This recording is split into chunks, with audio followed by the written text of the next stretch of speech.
హైదరాబాద్ లో కన్సల్టేషన్ మరియు 3,500 రూపాయల colour Doppler test Avis hospitals లో ఉచితంగా పొందండి. సుమన్ టీవీ ప్రేక్షకులకి నాగరగు నమస్కారాలు. భారతదేశంలో ప్రతి పౌరుడు ఫండమెంటల్ రైట్స్ ప్రకారం తనకి నచ్చిన మతాన్ని గౌరవించడానికి, తనకు నచ్చిన వర్షిప్ని ఫాలో అవటానికి ఎటువంటి ఇబ్బందులు లేకుండా వెసులుబాటు కల్పించింది. అలాగే భారతదేశంలో మొదటి నుంచి గురువులని, అంటే వాళ్ళు మనకన్నా బెటర్ పొజిషన్లో ఉన్నారని, ప్రతి ఒక్కళ్ళు ఎవరి గురువులు వాళ్ళకు ఉన్నారని, అంటే మతంతో కులంతో సంబంధం లేకుండా అనేది చాలా పరిపాటి.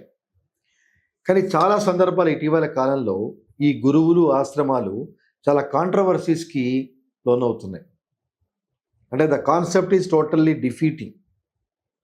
అంటే భారతదేశంలో ఎంతోమంది గురువులు, ఎన్నో మతస్థులు ఉన్నారు. వీళ్ళ దగ్గరికి వచ్చేటప్పటికి they are indulging in to different activities rather than the propagating the ism. Ism in the sense whatever ism people are liking, ఆ పర్టికులర్ కాన్సెప్ట్ని వీళ్ళు ప్రాపర్గా దాని ఫైల్లో కావట్లేదు. అలాగే ఈ గురువులు అనేవాళ్ళు ప్రపంచంలోనే అత్యుత్తమంగా గౌరవించబట్టమే కాకుండా ఈవెన్ మన దేశ ప్రధానులు, రాష్ట్రపతులు సైతం వీళ్ళ ముందు మోకరి నమస్కారాలు చేయటం, అంటే వాళ్ళని ఒక దైవాంశ సంభూతులుగా చూడటం, ఈ రకమైన వ్యక్తి పూజ మన భారతదేశంలో చాలా ఎక్కువగా కనిపిస్తుంది, చాలా ఎక్కువగా. అంటే అతని దగ్గర మహిమలు ఉన్నాయా లేవా? మహిమలు ఏముందండి, over a period of time everybody will get some kind of మహిమాస్. అంటే విభూతి తీయటం, కుంకుమ తీయటం, లేకపోతే గాల్లో లింగాలు తీయటం, ఇలాంటివన్నీ చేస్తారు, వేరే విషయం. కానీ ఇప్పుడు నేను మాట్లాడే గురువులు ఆ కోవకు చెందిన వాళ్ళు కాదు. They are preaching the system of the life. అంటే మీరు అలా ఉండాలి, ఇలా ఉండాలి, అంటే ద ఆర్ట్ ఆఫ్ లివింగ్ అనో, లేకపోతే ఈషా ఫౌండేషన్ అనో, లేకపోతే ఇంకోటనో, డేరా బాబా అనో, నిత్యానందనో, ఇలా రకరకాలుగా ఈ బాబాలు, గురువులు పుట్టుకొచ్చి యువతని తప్పుద్రోవ పట్టించడంలో చాలా ప్రధాన పాత్ర వహిస్తారని ఇటీవల కాలంలో జరిగిన అనుభవాల వల్ల నేను భావిస్తున్నాను. ఎందుకంటే as a senior lawyer and I'm when keeping an eye about the happenings of the in and around of the society, వీళ్ళు నేర చరిత్ర బయటపడనంత వరకు all are respecting as very top people, very pious people. Even prime ministers also spends hours together for their lectures and so on and so forth. కానీ రీసెంట్గా ఒక Isha foundation Jaggi Vasudev సంబంధించి supreme court చాలా తీవ్రంగా పరిగణించింది.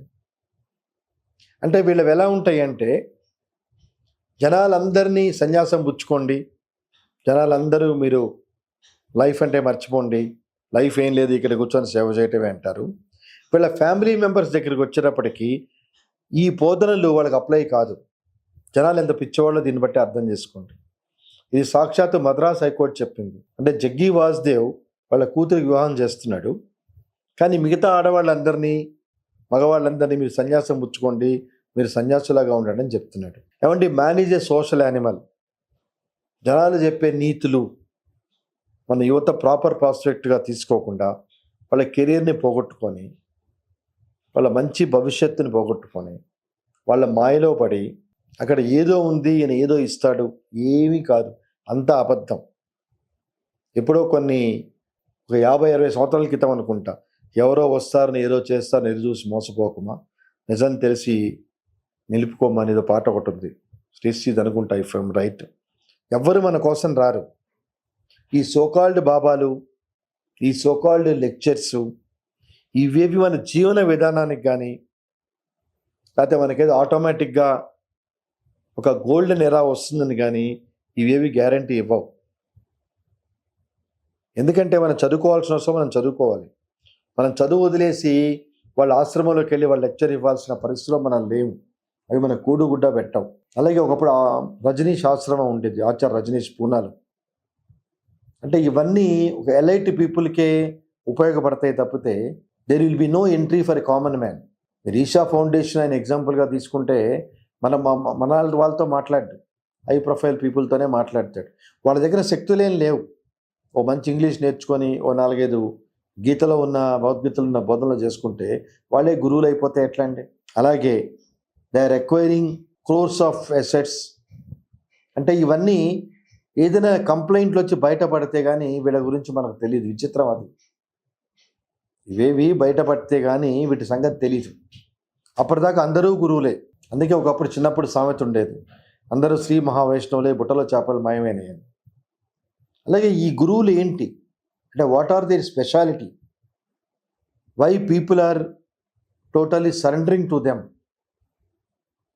వాళ్ళు ఏమైనా ఎంప్లాయ్మెంట్ ఏమైనా ఇస్తున్నారా, లేకపోతే వాళ్ళు ఏమైనా మనకి మోక్షం ఇస్తున్నారా? వీళ్ళు అన్ని రకాల ఫీల్డ్లో వీళ్ళు ఉంటారు, అన్ని రకాల బిజినెస్లో వీళ్ళు ఉంటారు, అన్ని రకాల పొలిటికల్ కనెక్షన్స్లో వీళ్ళు ఉంటారు. They are on par with our common man. They are not greater than them anybody. పూర్వకాలంలో భగవత్ శంకరపాదులు అట్లాంటి మహానుభావులు ఉన్నారు అంటే వాళ్ళు నిజమైన గురువులు.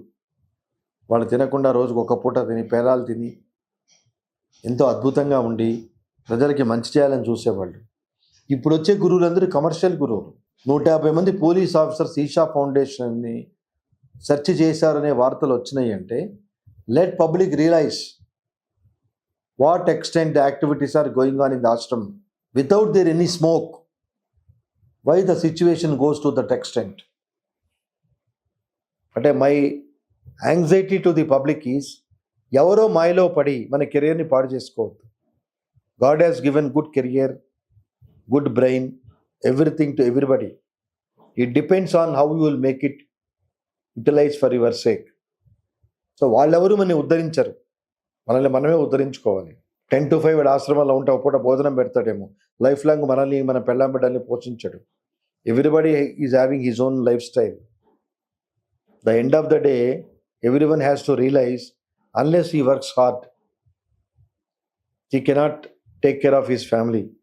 సో అక్కడ ఏంటంటే, అదేదో మనకి 60 ఏళ్ళు అయిపోయిన తర్వాత, మనకి బాధ్యతలన్నీ అయిపోయిన తర్వాత ఏదో టైంపాస్ కోసం వెళ్ళి పార్టిసిపేట్ చేసి ఆ డిస్కోర్సెస్ మీద రావాల్సిన పరిస్థితి తప్పితే, that is not the platform where you will get enlightenment which will be useful for your life span. ఈ చదువు సంధ్యలన్నీ మానేసి యువత, చాలా ఆశ్రమాలు ఉన్నాయి భారతదేశంలో, చాలామంది గురువులు ఉన్నారు, ప్రతి ఒక్కరు గురువే ఇవాళ రేపట్లో. ఏబిసిడీలు తెలుసుకోవటం, ఏదో 2 లెక్చర్లు చెప్పటం, గురువుని పెట్టడం, అందరూ గురువుగారిని పాద నమస్కారం చేయగానే వాళ్ళకే వాళ్ళు సెల్ఫ్ స్టైల్ గురువులుగా, వాళ్ళ ఒక దైవాంశ సంభూతులుగా వాళ్ళు ఫీల్ అవటం. వెంటనే అక్కడ కోటరీ చేరుతుంది. లోకల్ ఎమ్మెల్యేలు, ఎంపీలు వాళ్ళు రావటం. ఎప్పుడైతే ఎమ్మెల్యేలు, ఎంపీలు ఆయన దగ్గరికి రావటం జరిగిందో, people will under be wrong impression, అతనేదో గొప్పవాడు అనుకోవటం. సో అతన్ని ఒక రికగ్నైజేషన్, సెంటర్ పాయింట్ ఆఫ్ అట్రాక్షన్గా తయారు చేయటం. ఎప్పుడో కొద్దికాలం తర్వాత ఆ నెగిటివ్స్ బయటపడతాయి. నెగిటివ్స్ బయటపడ్డప్పుడు మేము ఏదో అనుకున్నామే, మేము ఏంటో అనుకున్నామని చెప్పి బాధపడటం. Why all these things? వాళ్ళు ఎవ్వరూ మనకన్నా గొప్పవాళ్ళ అతిథులు కాదు. They may be rich because they're may be rich by virtue of their profession. ఎప్పుడైతే పెద్ద పెద్ద వాళ్ళ కాంటాక్ట్స్ వస్తాయో, వాళ్ళే అని గొప్పవాడికి ఎత్తిపడతారు. ఆటోమేటిక్గా వాళ్ళే డొనేషన్ రూపంలో వాళ్ళకి ఇస్తూ ఉంటారు. సో ఆటోమేటిక్గా స్థలాలు కబ్జా చేయటం. ఎంతోమంది బాబాలు జనరల్గా చేసే పని స్థలాలు కబ్జా చేయటం, అక్కడ ఒక ఆశ్రమాలు కట్టడం, అలాగే లేకపోతే గో సంరక్షణని ఏర్పాటు చేయటం, హోమాలు పెట్టడం, గుళ్ళు గోపురాలు కట్టడం. సో మనకున్న సెంటిమెంట్స్ని బేస్ చేసుకొని ఆ గుళ్ళు గోపురాలు కడితే నార్మల్గా డిస్టర్బ్ చేయం. కానీ ఇటీవల కాలంలో సుప్రీంకోర్టు చెప్పింది, పబ్లిక్ లైఫ్కి ఏదైనా అడ్డం వచ్చినా, రిలీజియస్ టెంపుల్స్ ఏదైనా ఉంటే వాలంటరీగా మీరే తొలగించండి, లేకపోతే we have to take steps to remove that kind of structures అని చెప్పడం క్లియర్గా జరిగింది. అంటే ఏ మతము, ఏ గ్రంథాలు మానవ జీవితానికి ఇబ్బంది కలిగించే విధంగా ఉండండి అని చెప్పలేదు. మానవ లైఫ్ కంఫర్టబుల్గా ఉంటేనే మీరు ఏ రకమైన డిస్కోర్సెస్ చెప్పినా, ఏ రకమైన మందిరాలు కట్టినా, ఏ రకమైన చేసినా ఉపయోగం. అంటే ఇది సుమన్ టీవీ ప్రేక్షకులు చెప్పడం ఉద్దేశం ఏంటంటే, ఈ కార్యక్రమం చూసే చాలామంది తమ మెయిన్ ధర్మాలు వదిలేసి ఎక్కువసేపు ఈ గురువులని, ఈ గోపురాలని, వాళ్ళు ఏదో చెప్తారని టోటల్గా మనం ఈ రకమైన మెలోడీస్లో పడి, let us spoil our own career. అల్టిమేట్గా we will not achieve anything. మనం ఎవరిని తీసుకెళ్ళి అతన్ని పెద్దవాడిని చేస్తున్నాం, ఆ సోకాల్డ్ గురువుని పెద్దవాడిని చేస్తున్నాం. అంటే మద్రాస్ హైకోర్టు మీ అమ్మాయికి అయితే పెళ్లి చేసుకోవచ్చా, మిగతా వాళ్ళు సన్నాసులుగా ఉండమంటావా? What is your explanation? Isha foundation Jaggi Vasudev అని అడిగారు అంటే what extent of information received by the honourable Madras high court. అలాగే చెప్తున్నారు 150 మంది police officers searched his building. It means what information transfer to the high court we do not know. అంటే చెప్పడంలో ఏంటంటే prevention is better than cure. Let us away from these kind of so called gurus. Let us continue with our own lifestyle as we have better things to do, as we are supposed to achieve better things, as we are supposed to look after our elders, as we are supposed to take care of our family and employment. దూరపు కొండలు నునుపు అంటే ఈ గురువులు ఏమీ ఉండదు. వాళ్ళు enjoy చేసేంతకాలం దర్జాగా అన్ని రకాలుగా ఎంజాయ్ చేస్తారు. కేసులు వేసి అంటే మళ్ళీ లోపలికి వెళ్తారు, వస్తూ ఉంటారు, పోతుంటారు. కెరీర్ పోయేది మనకి. అందువల్ల ప్రేక్షకులు think before what ever step you have taken, especially while dealing with the so called gurus. ఎందుకంటే ఏ గురువు నువ్వు ఈ పూజ చేయి నీకు ఇది అవుతుందని చెప్పడు. నువ్వు కష్టపడితే నువ్వు అవుతావు. నువ్వు కష్టపడి ఎగ్జామ్ రాస్తే నువ్వు పాస్ అయ్యి నీకు మార్కులు వస్తాయి. అంతేగాని ఎన్నో మాయలు మంత్రాలు చేసి నీకెందుకు నువ్వు నన్నే ధ్యానం చేయి, నువ్వు ఎగ్జామ్ పాస్ అయిపోతావు, నీకు ఉద్యోగం వస్తాయి అని చెప్పవు. అలాగే చాలామంది ఈ మధ్య కొత్తగా ఈ జ్యోతిష్యాలు ఇవి కూడా మొదలైనవి. ఈ గుడికి వెళ్ళి అది చేయండి మీరు సక్సెస్ అవుతారు, ఈ గుడికి వెళ్ళి ఇది చేయండి.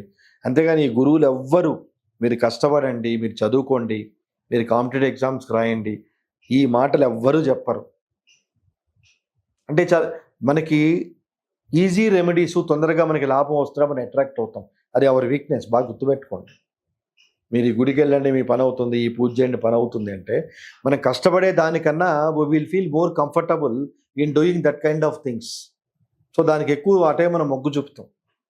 So this is our weakness, where as this they trump card to take advantage for them. God let ప్రేక్షకులు రియలైజ్ మనం కష్టపడి మనం చేసేదే మనకు ఉంటుంది. వీళ్ళే మాయా మంత్రాలు చేసి they are not such capable to change our entire scenario. We have to change our scenario. అంతేగాని వీళ్ళెవరూ మనకేం చేయరు. సో ఏ వయసులో చేయాల్సిన పనులు ఆ వయసులో చేయాల్సిన ధర్మం ఉంది కాబట్టి ఎక్కువ ఇలాంటి గురువులకి అట్రాక్ట్ అయ్యేది youth. But my respectable submission to youth, please focus on your responsibilities in accordance with your age. ఇవన్నీ చూడాలి అనుకుంటే after completion of all our family obligations then will think over to join and participate with them, not with our caste. So ఇప్పుడు సొసైటీలో జరుగుతున్న ఈ so called గురువుల మీద వస్తున్న రకరకాల ఎలిగేషన్స్ దృష్టిలో పెట్టుకొని మనం ఎంతవరకు వెళ్ళాలి, ఎంతవరకు కన్ఫైన్ అవ్వాలని ఆలోచించుకొని let us not ఎండల్జ్ in to that's kind of things అని చెప్పి కోరుకుంటూ నమస్కారం.